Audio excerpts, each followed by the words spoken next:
हम सभी के बहुत सारे ड्रीम्स होते हैं। हम सब बिलीव करते हैं कि हम सभी के पास एक स्पेशल गिफ्ट है जिससे हम लाइफ में कुछ डिफरेंट कर सकते हैं और इस वर्ल्ड को एक डिफरेंट प्लेस बना सकते हैं। लाइफ में हम सभी के पास एक विजन होता है, एक क्वालिटी लाइफ का जो हम डिजायर करते हैं। बट हम सब में से बहुत लोगों के वो ड्रीम्स फ्रस्ट्रेशन और डेली रूटीन की वजह से अकम्प्लिश नहीं हो पाते और हम उस विनर मेंटालिटी से दूर होते जाते हैं। तो चलिए आज फिर उन्हीं ड्रीम्स को रिवाइव करने के लिए हम टोनी रॉबिन्स की book awaken the giant within से कुछ इंपॉर्टेंट पॉइंट्स डिस्कस करते हैं। तो चलिए वीडियो स्टार्ट करते हैं। सबसे पहला पॉइंट है how to create lasting change. कोई भी चेंज ट्रू वैल्यू का जब होता है जब वो लॉन्ग लास्टिंग और कंसिस्टेंट हो। हम सभी ने अपनी लाइफ में एक मोमेंट के लिए चेंज तो देखा है, बट एंड में उस चेंज से हमें लास्ट में डिसअपॉइंटमेंट मिलती है। फॉर एग्जाम्पल, एक ह्यूमन जिसको अपना वेट लूज करना है, उसके लिए उस ह्यूमन को डाइटिंग करनी पड़ेगी। बट वो ह्यूमन डाइटिंग को डिले इसलिए करता है क्योंकि वो अनकॉन्शियसली जानता है कि उसे कितना पेन सफर करना पड़ेगा अपनी बॉडी में चेंज लाने के लिए। तो इसीलिए ऑथर ने 3 एलिमेंट्री प्रिंसिपल्स बताए हैं जिनका यूज करके हम अपनी लाइफ में एक इमीडिएट चेंज ला सकते हैं। स्टेप 1 है रेज योर स्टैंडर्ड्स। किसी भी टाइम अगर आप अपनी लाइफ में एक चेंज लाना चाहते हो तो सबसे पहले आपको अपने स्टैंडर्ड्स को रेज करना पड़ेगा।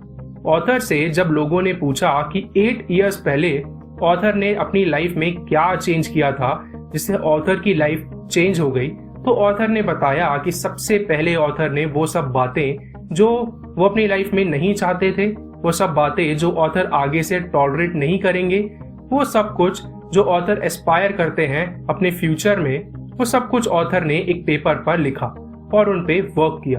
आप उन सब मेन और वुमेन के एग्जांपल्स देख सकते हो जिन्होंने अपने स्टैंडर्ड्स को रेस किया और उनके अकॉर्डिंग एक्ट किया, जैसे Leonardo da Vinci, Abraham Lincoln, Helen Keller, Mahatma Gandhi, Martin Luther King और एल्बर्ट आइंस्टाइन और बाकी सब जिन्होंने अपनी लाइफ में अपने स्टैंडर्ड्स रेस करके एक पावरफुल स्टेप लिया। और वही सेम पावर जो इन सभी के पास थी, वो पावर आपके पास भी है।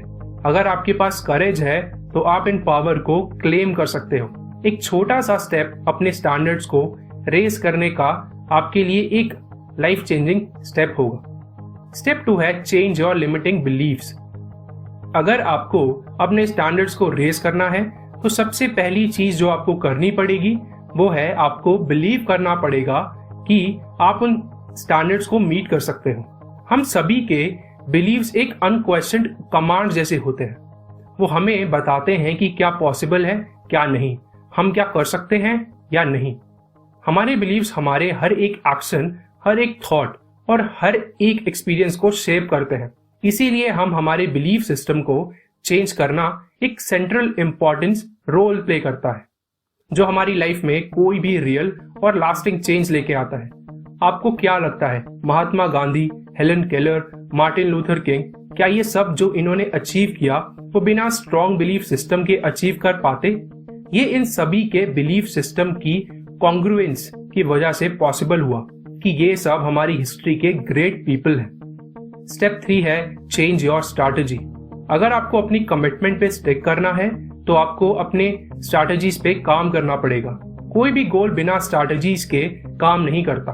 अगर आपको एक हाई स्टैंडर्ड अचीव करना है तो आपको हाई स्टैंडर्ड वाली बेस्ट प्रैक्टिसेस की भी जरूरत पड़ेगी। अब देखते हैं 5 फंडामेंटल लेसन्स जो आपको एक लॉन्ग लास्टिंग वेल्थ देगी और आप इन सभी 5 स्टेप से अपनी लाइफ में अपने फाइनेंसेस को कंट्रोल कर पाओगे। सबसे पहली की है wealth is to be more valuable. Author का आपसे एक सिंपल सा क्वेश्चन है, क्या आप अभी जितना मनी अर्न करते हैं उसी सेम अमाउंट ऑफ टाइम में ट्वाइस मनी अर्न कर सकते हैं? क्या आप अभी के कंपैरिजन में 3 टाइम्स मनी अर्न कर सकते हैं या मे बी 10 टाइम्स मनी? अगर नहीं तो ये सब पॉसिबल है। ऑथर बोलते हैं ये सब पॉसिबल है। बहुत ज्यादा वेल्थ की एक की है, बहुत ज्यादा वेल्थ अर्न करने की एक की है और वो की है खुद को और ज्यादा वैल्यूएबल बनाना। अगर आपके पास अभी के अकॉर्डिंग ज्यादा स्किल्स हो, ज्यादा एबिलिटीज हो, ज्यादा इंटेलिजेंस हो और अगर आपकी क्रिएटिव थिंकिंग है और आप मैसिव स्केल पे लोगों की लाइफ में कंट्रीब्यूट कर सकते हो या फिर आपके पास कोई स्पेशलाइज्ड नॉलेज हो तो आप ज्यादा मनी अर्न कर सकते हो। एक सिंगल मोस्ट इंपॉर्टेंट वे जो आपकी इनकम को एक्सपैंड कर देगा वो है कि कैसे आप दूसरे लोगों की लाइफ में रियल वैल्यू ऐड कर पा रहे हो। फॉर एग्जाम्पल, क्यों डॉक्टर एक गेट कीपर से ज्यादा अर्न करता है? इसका सिंपल सा आंसर है क्योंकि डॉक्टर लोगों की लाइफ में ज्यादा वैल्यू ऐड करता है।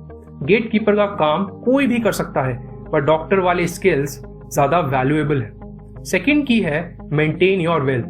अपनी वेल्थ को मेंटेन करने का सिर्फ एक ही वे है और वो है जितना आप अर्न करते हो उससे कम स्पेंड करो और जो बचता है उसे इन्वेस्ट कर दो।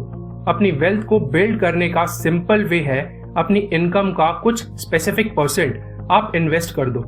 हम सब ने सुना है अपनी सेविंग्स का 10% हमें इन्वेस्ट करना चाहिए, बट बहुत कम लोग ये करते हैं और इसी वजह से बहुत कम लोग ही वेल्थी हैं। इसीलिए अपनी वेल्थ को मेंटेन करने का सबसे बेस्ट वे है अपने पेचेक का 10% आपको इन्वेस्ट करना है। थर्ड की है इंक्रीज योर वेल्थ। अपनी लाइफ में वेल्दी बनने के लिए आपको कम स्पेंड करना है, इन्वेस्ट करना है और फिर से री इन्वेस्ट करना है अपनी कंपाउंडेड ग्रोथ में।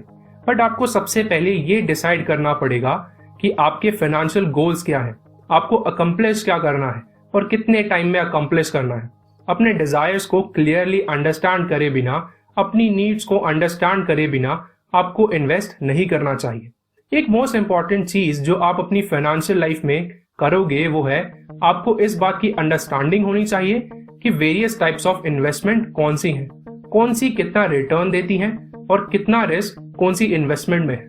बिना किसी क्लियर कट इन्वेस्टमेंट प्लान में आप लास्ट में फाइनेंशियली फेल करोगे।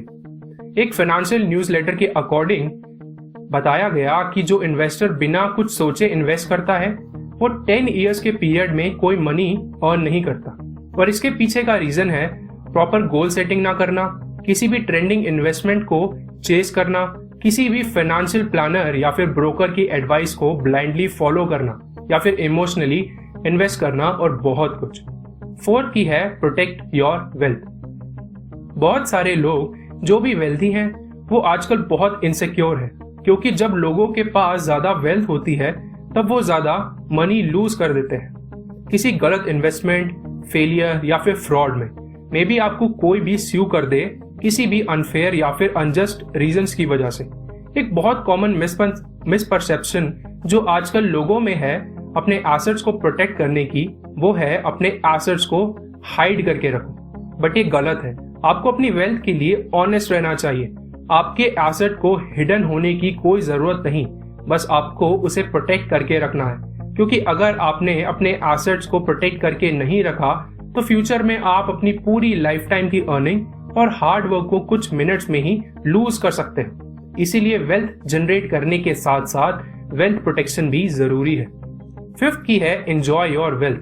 अब हमने 4 स्टेप्स को देखा कि कैसे हम लोगों की लाइफ में रियल वैल्यू ऐड कर सकते हैं, अपनी वेल्थ को इंक्रीज कर सकते हैं। हमने देखा कि अपनी वेल्थ को कैसे हम स्पेंड करके मेंटेन कर सकते हैं। हमने देखा कि कैसे हमें इन्वेस्टिंग करके अपनी वेल्थ इंक्रीज कर सकते हैं और कैसे वेल्थ को प्रोटेक्ट करना इम्पोर्टेंट है। बट इतना कुछ होने के बाद भी हम अनहैप्पी रहते हैं, हम एम्प्टी फील करते हैं। इसका मेन रीजन ये है कि हमने अभी तक ये रियलाइज नहीं किया कि मनी लाइफ का मेन पर्पस, लाइफ का एंड गोल नहीं है, बस लाइफ को एंजॉय करने का एक मीन्स है। हम सभी को ये मेक श्योर करना चाहिए कि हम सबको इस वेल्थ का पॉजिटिव इम्पैक्ट लोगों के साथ शेयर करना है क्योंकि इसके बिना मनी की कोई वैल्यू नहीं है। जब आप अपनी लाइफ में डिस्कवर करोगे कि कैसे आप अपनी वेल्थ का यूज करके दूसरों की लाइफ में कंट्रीब्यूट कर सकते हो तब आप अपनी लाइफ के ग्रेटर जॉयस को डिस्कवर करोगे। अगर आप अपनी लाइफ को सिर्फ और सिर्फ वेल्थ एक्यूमुलेट करने में ही स्पेंड करोगे तो आप उस गोल को लॉन्ग टर्म तक नहीं फॉलो कर पाओगे। कुछ लोग तो उस टाइम का वेट करते हैं कि कब वो एक सर्टेन अमाउंट ऑफ इनकम को एक्यूमुलेट करेंगे और फिर वो अपनी लाइफ को एंजॉय करना स्टार्ट करेंगे। और ये वे है अपने ब्रेन को वेल्थ क्रिएशन के पेन से लिंक करना। इसके बजाय खुद को अपनी लाइफ, अपनी किसी भी अचीवमेंट में रिवॉर्ड करना चाहिए। ओकेजनली आपको खुद को एक फाइनेंशियल सरप्राइज देना चाहिए, जिससे आपका ब्रेन ये सोचे कि मनी अर्न करना एंजॉयबल है और रिवॉर्डिंग भी। तो चलिए अब हम मिलके अपनी लाइफ में कुछ चेंजेस करते हैं। सबसे पहले आपको वो 4 एक्शन सोचने हैं जो आप बहुत टाइम से डिले कर रहे थे।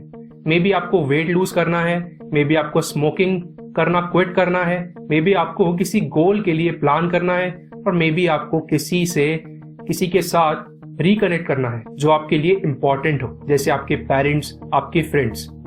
अब आपको क्या करना है, आपको हर एक एक्शन के नीचे इन क्वेश्चंस का आंसर लिखना है जो हम अभी डिस्कस करेंगे।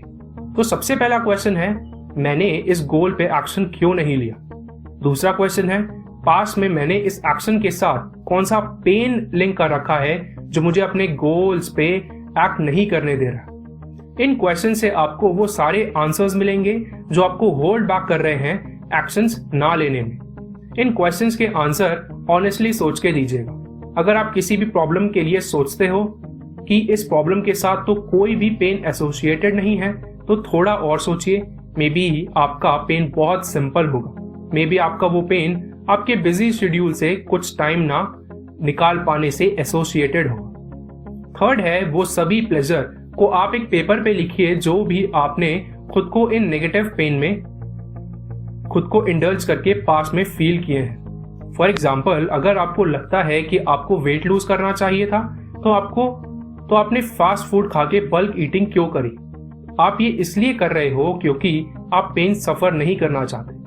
अगर प्रेजेंट मोमेंट में आपको अच्छा फील हो रहा है, तो आप पेन फील ना करके अपने गोल पे क्विट करना इजीली एक्सेप्ट करते हो, क्योंकि आपको प्रेजेंट मोमेंट में प्लेजर मिल रहा है, एक इंस्टेंट प्लेजर। और कोई भी इंसान इंस्टेंट फीलिंग पे गिव अप नहीं करना चाहता। अगर आपको अपनी लाइफ में एक चेंज क्रिएट करना है, तो आपको एक न्यू वे फाइंड करना पड़ेगा इन्हीं सेम प्लेजर को अवॉइड करने का, जिनसे आपको नेगेटिव कॉन्सिक्वेंसेस ना फेस करने पड़े। फोर्थ है, आपको वो सब कुछ राइट डाउन करना पड़ेगा, जैसे अगर आपने अभी अपनी लाइफ में चेंजेस नहीं किए तो क्या होगा। अगर आपने आज से ही ज्यादा शुगर और फैट खाना कम नहीं किया तो क्या होगा। अगर आपने स्मोकिंग करना क्विट नहीं किया तो क्या होगा। अगर आपने कंसिस्टेंटली वर्कआउट करना स्टार्ट नहीं किया तो क्या होगा। इन सभी क्वेश्चंस के आंसर आपको पेज पे राइट डाउन करने हैं। आपको ऑनेस्टली इन सभी क्वेश्चंस के आंसर लिखने हैं। ये सभी एक्शंस आपको आने वाले 4 to 5 इयर्स में कैसे इफेक्ट करेंगे, ये सभी एक्शंस आपको कैसे इमोशनली इफेक्ट करेंगे, ये सभी एक्शंस कैसे आपकी सेल्फ इमेज को अफेक्ट करेंगे, कैसे ये एक्शंस आपकी सेल्फ एस्टीम, आपकी फिजिकल एनर्जी को, आपके सारे रिलेशनशिप्स को अफेक्ट करेंगे। आपको बस ये नहीं सोचना कि मे बी हम ओबीज हो जाएं या फिर हम अपना मनी लूज कर दें, ये इनफ नहीं है। आपको इमोशंस के साथ अपने पेन को एज अ फ्रेंड एक्सेप्ट करना है, और ऐसा पेन जो आपको मोटिवेट करेगा, आपको ड्राइव करेगा एक न्यू लेवल ऑफ सक्सेस के लिए। फाइनल स्टेप है, आपको वो सभी प्लेजर को राइट डाउन करना है जो आप अचीव करोगे। जब आप अपनी लाइफ में पॉजिटिव एक्शंस लोगे, एक बहुत ह्यूज लिस्ट बनाओ जो आपको इमोशनली ड्राइव करेगी, जो आपको देखते ही एक्साइट करेगी। जैसे अगर मैंने एक्शंस लिए तो मैं अपनी लाइफ को कंट्रोल कर सकता हूँ, अपने डिसीजंस को कंट्रोल कर सकता हूँ, मैं एक new level of confidence achieve करूंगा, मैं हेल्दी बनूंगा फिजिकली और इमोशनली, मेरे क्लोज वंस के साथ मेरे रिलेशंस अच्छे होंगे, आने वाले नेक्स्ट 4 to 5 इयर्स में मेरी लाइफ बेटर होगी। ये सभी एक्शंस लेके मैं अपने ड्रीम्स को फुलफिल कर पाऊंगा। वो सभी पॉजिटिव इम्पैक्ट्स को आपको इन्विजन करना है, जो भी प्रेजेंट और लॉन्ग टर्म में है। ऑथर एनकरेज करते हैं कि हमें ये एक्सरसाइज अभी करनी चाहिए और एक मोमेंटम बिल्ड करना चाहिए अपने गोल्स के लिए। प्रेजेंट मोमेंट में एक्शन लेने से बेटर कोई टाइम नहीं होता, इसीलिए अपनी लाइफ को कंट्रोल करो और पॉजिटिव एक्शंस के साथ अपने ड्रीम्स को अचीव करो। तो आज हमने कुछ पॉइंट्स डिस्कस किए, तो वो पॉइंट्स हैं, सबसे पहला पॉइंट है how to create lasting change, second point है 5 fundamental lessons for long lasting wealth, third है how to create lasting change. अगर आपको ये बुक चाहिए तो आप ये बुक बाय कर सकते हैं, लिंक डिस्क्रिप्शन में दिया हुआ है। तो हम इस वीडियो को एंड करते हैं। मैं बिलीव करता हूँ आज जो आपने सीखा उसे आप अपनी लाइफ में इम्प्लीमेंट करेंगे। और अगर आपको वीडियो अच्छी लगी हो तो लाइक कीजिएगा, अपने क्लोज वंस के साथ शेयर कीजिएगा, अपने फ्रेंड्स के साथ शेयर कीजिएगा ताकि वो भी इम्प्रूव कर सके अपनी लाइफ में। और मेरे चैनल को सब्सक्राइब जरूर कीजिएगा और बेल आइकॉन को हिट कीजिएगा जिससे आपको मेरी वीडियोस की अपडेट सबसे पहले मिलती रहे। तो मिलते हैं अब अगली वीडियो में, तब तक के लिए खुश रहिए, दूसरों की हेल्प करते रहिए और सीखते रहिए।